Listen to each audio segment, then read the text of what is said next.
अस्सलाम वालेकुम नाज़रीन, आवां तव्हांजो मेज़बान मुदस्सिर नज़र बलोच इबरत टीवी जी आलमी कप 2023 जे हवाले सां स्पेशल ट्रांसमिशन में तव्हांखे भलीकार चवां थो। अॼु असां ज़िक्र कंदासीं दिफ़ाई चैंपियन इंग्लैंड ऐं नेदरलैंड जे मुक़ाबले जी। जेकॾहिं ॿिन्ही टीमनि जो हिन इवेंट में कंपेरिज़न कयो वञे त ॿिन्ही टीमनि 7 मैचूं खेॾियूं आहिनि। इंग्लैंड जी टीम खे पूरे इवेंट में सिर्फ़ु हिकु कामयाबी हासिल थी आहे, जॾहिं नेदरलैंड जी टीम 2 कामयाबियूं हासिल कयूं आहिनि। ज़ाहिरी तौर ते ॿिन्ही टीमनि जो को ख़ासि मुक़ाबलो न आहे, पर जहिड़ी रीति हींअर इंग्लैंड जी टीम सफ़ा डाउन लॻी पई आहे हिन इवेंट में, ऐं नेदरलैंड कुझु सुठा मुक़ाबला कया आहिनि, ख़ासि तौर ते जहिड़ी रीति उन्हनि बांग्लादेश खे शिकस्त ॾिनी, जहिड़ी रीति ख़ासि तौर ते ॾखण अफ्रीका खे शिकस्त ॾिनी, उन मां इहा ॻाल्हि ज़ाहिर थी माना इम्कान आहिनि त उहा इंग्लैंड खे बि टफ टाइम ॾींदी।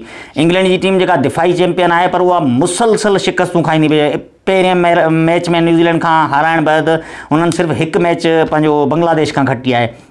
बाक़ी कंहिं बि मुक़ाबले में हू साम्हूं वारे हरीफ़ खे उन्हनि प्रेशर हेठि बि न आंदो आहे, जंहिंजे करे जॉस बटलर ऐं उन्हनि जी जेके सीनियर प्लेयर्स आहिनि उन्हनि ते काफ़ी तनक़ीद बि थी रही आहे।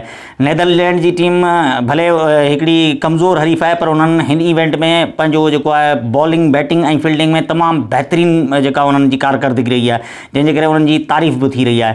सो अॼोकी मैच जेका आहे उहा पंहिंजो टॉप 4 लाइ तो उन्हनि ॿिन्ही जी वेड़ न आहे, छाकाणि त ॿई टीमूं टॉप 4 में नथियूं पहुची सघनि। इंग्लैंड पॉइंट्स टेबल में 10 नंबर ते आहे, जॾहिं त नेदरलैंड 8 नंबर ते आहे। सो इहे ॿई टीमूं टॉप 4 में त नथियूं पहुची सघनि, पर इन्हनि ॿिन्ही जी मैच उनजे करे अहमियत जोगी आहे, छाकाणि त इंग्लैंड खे एनी हाउ टॉप 8 में पहुचणो आहे। उन्हनि जो हींअर जेको सिधो सो मक़सदु आहे उहो सिर्फ़ु चैंपियंस ट्रॉफी आहे। सो अॼु की मैच में जेको आहे इंग्लैंड जेका आहे उहा पंहिंजी नुंहुं चोटी जो ज़ोर लॻाईंदी त उहा नेदरलैंड खे शिकस्त ॾिए। जॾहिं नेदरलैंड कोशिशि कंदी त उहा पंहिंजी जेका आहे हिकु ॿी फतह हिन इवेंट में रिकॉर्ड कराए। सो अचो त ॾिसूं ॿई टीमूं कहिड़ी रीति अॼोके मैच में परफॉर्म कनि थियूं। तेसिताईं पंहिंजे मेज़बान मुदस्सिर नज़र बलोच खे ॾींदा इजाज़त। अल्लाह हाफ़िज़।